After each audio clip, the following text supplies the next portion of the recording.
What's going on, guys? Today we got a couple service calls. First one's a mini split condenser replacement.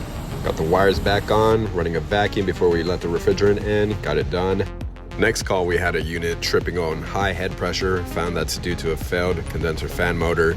I had a new one here and it's completely seized up. I just opened it straight from the supply house and it's already seized up. Good thing I had another one in the truck.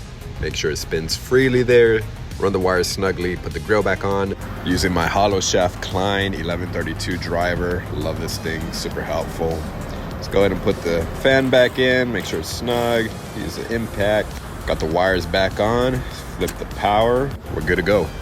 Up next, our EMS guys wanted me to replace a outdoor humidity sensor and OSA. I've never done that before. This is my first take. Kinda figured it out though. Got it set up there, just had to run the wires up and in the conduit. Got that done, it's blinking, it's communicating. Let's pack up, head to the next one. Next up, we had a water leak call. It had nothing to do with the AC unit. It was a roof leak, just inspecting just to make sure we're good. Sunset temperature on the roof, so much better. Another happy customers, thanks for watching.